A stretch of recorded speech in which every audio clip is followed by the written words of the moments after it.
والاجتماعية. لدي اقتراح أخير ونبدأه الآن بالكاتب الكبير صبري موسى. لماذا لا يتم كل سنة أقدمه لمجلس إدارة اتحاد الطقمس؟ هذا الاقتراح أقدمه لمجلس إدارة اتحاد الطقمس. لماذا لا يتم كل 3 أشهر مؤتمر لتكريم رمز من رموز مصر من أعضاء الاتحاد؟ يعني نكرم 4 رموز كل سنة، وكل رمز بمؤتمر وبكتاب تذكاري أو بكتاب حقيقي وفعلي عنه.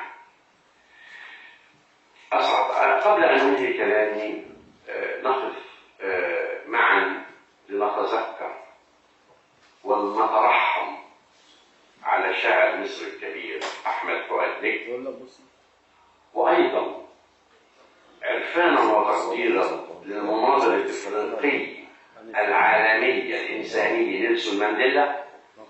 هذان رمزان في العطاء ورمزان من أجل الكفاح من أجل الاستقلال، ورمزان في مجال الحرية التي نكافح جميعا من أجلها. تحية لكم جميعا، ونتمنى من الله عز وجل أن يكون عام 2014 أفضل وأجمل على مصر وعلينا جميعا. والسلام عليكم ورحمة الله. الآن جاء دور التكريم،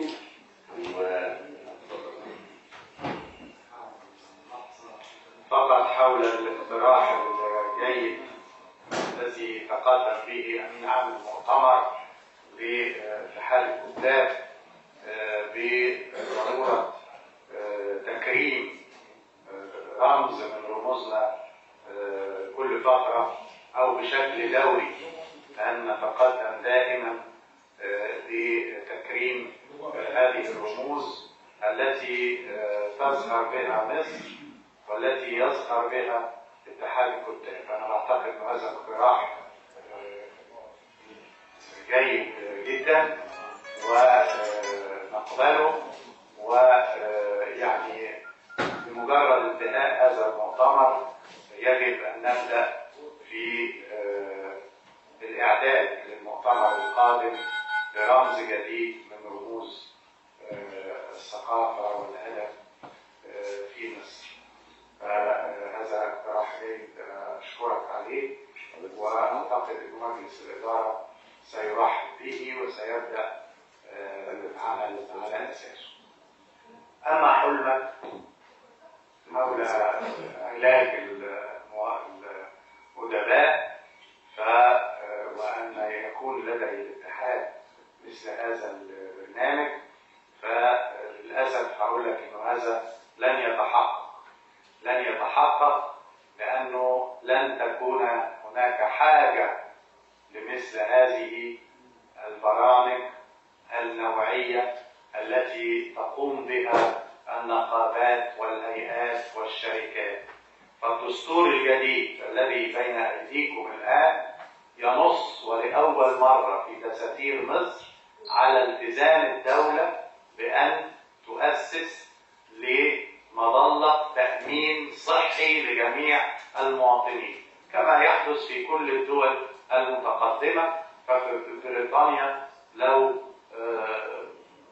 رجل مغترب مرض يذهب إلى المستشفى ولديه تأمين صحي ويعالج وفق هذا التأمين، ولو عامل في المصنع بتاعه أصيب بنفس المرض يذهب، وقد يذهب الاثنين لنفس المستشفى لو كانوا ساكنين في نفس الحي.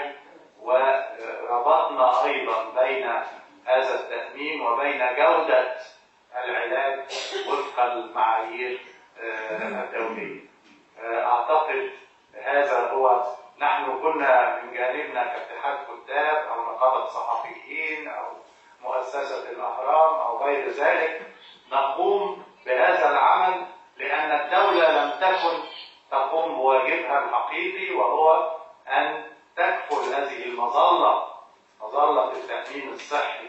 وطبعا هناك برضه نص على مظلة تأمين اجتماعي للمواطنين جميعا كما يحدث في جميع الدول. يعني أطمئنك على هذا وأثني على اقتراحك الأول الذي أتصور أننا ربما خلال فترة وجيزة نجتمع مرة